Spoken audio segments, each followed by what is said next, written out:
the progress of the nation keeps moving on unhindered.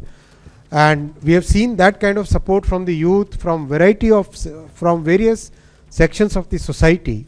So over next a few months, we will be creating that consensus, and that's why we have very clearly requested everybody that इसमें discussion करिए, detail discussion करिए, detail चर्चा करिए, और जो भी विषय आएंगे उन विषयों को एड्रेस करके आगे बढ़ेंगे। 10 number. Sir, good afternoon. Shishir from Hindu Business Line. Sir, I have two questions. Can we expect a 2029 election on this One Nation, One election? I'm talking about the Lok Sabha election. And my second question is, what would be the economic implication of this decision?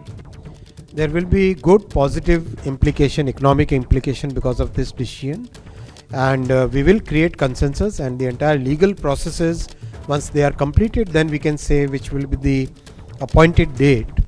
I'm sure you would have read the report. Report is available on the website, and anybody can download it. It's a public document. So once you read it, you will come to know that there is an appointed date. So once that process completes, process gets initiated, then we will be able to tell which will be the first election. 80.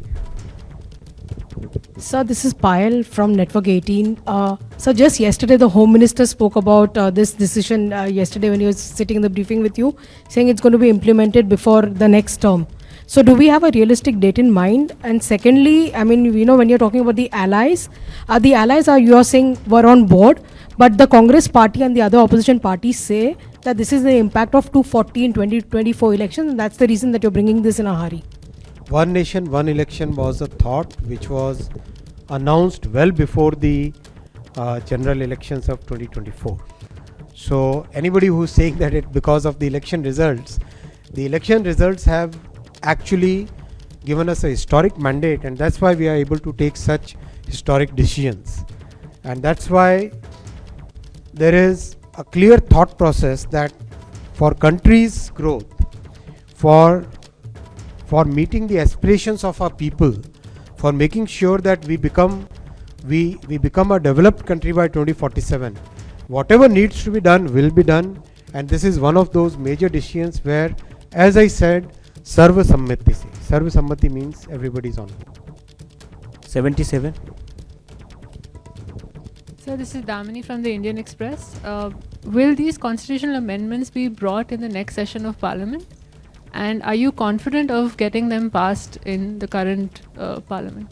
As I said, we will start the discussions across the country, various forums. We'll request constitutional experts, we'll request the academia, we'll request citizen groups, we'll request everybody to start discussing this, and then we will create consensus around it, then we'll bring the necessary laws. 4. Sir नमस्कार, I am Deepak from Times of India. I ask in Hindi. कल हमने देखा कि जो home minister थे, he and you both said how government took a historic decision of abolishing MEP. It happened just before the Maharashtra and Haryana election. Why I am asking it? Now once you have elections at different time.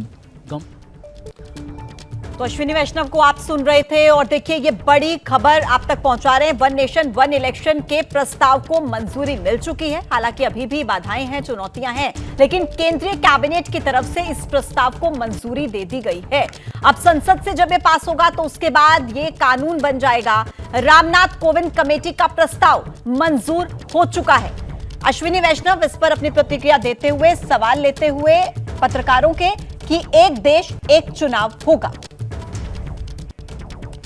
NDA सरकार की cabinet ने आज सर्वसम्मति से इन recommendations को accept किया, और इसका इम्प्लीमेंटेशन 2 फेजेस में होगा, जैसा कि कमेटी के रिकमेंडेशंस में है।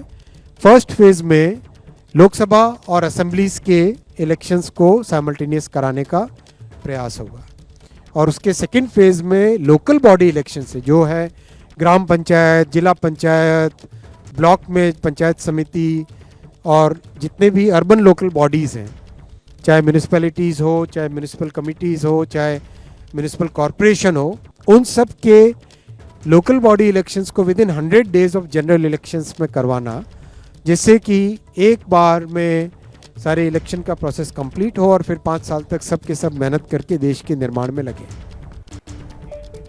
और इसी खबर पर ज्यादा जानकारी के साथ मेरे सहयोगी नीरज पांडे इस वक्त फोन लाइन पर है। नीरज, देखिए भले इस प्रस्ताव को मंजूरी मिल गई हो कैबिनेट से, लेकिन अभी बाधाएं जरूर सामने आ सकती हैं। अगर विपक्ष की बात की जाए, कांग्रेस की बात की जाए, समाजवादी पार्टी या अन्य राजनीतिक दल, क्या लग रहा है कि क्या इतना आसान होगा इससे कानून का अमली जामा पहनाना?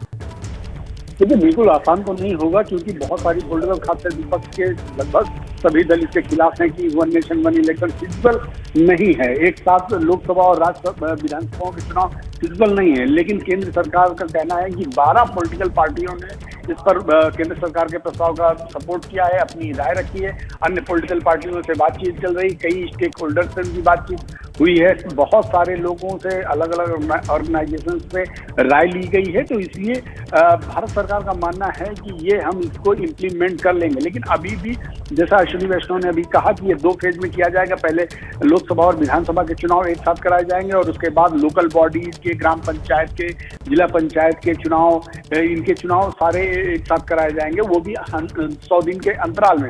लेकिन इस पूरे बिल को, इस पूरे रिपोर्ट को इम्प्लीमेंट करने से पहले अभी जब कैबिनेट की मंजूरी मिली है, उसके बाद भी कॉमन परिचर्चा की जाएगी और इसके क्या आउटपुट्स होंगे, आउटकम्स होंगे, इस पर एक बार बात की जाएगी। तमाम संस्थाओं से, अलग अलग मंचों पर, अलग अलग वर्गों के बीच में इसको ले जाया जाएगा, उनकी राय ली जाएगी, उनसे चर्चा इसको ले जाया जाएगा, उनकी राय ली जाएगी, उनसे चर्चा की जाएगी और उसमें क्या कुछ निगेटिव, क्या कुछ पॉजिटिव एस्पेक्ट्स हैं, उन पर भी बात की जाएगी और उसके बाद इसे इम्प्लीमेंट किया जाए।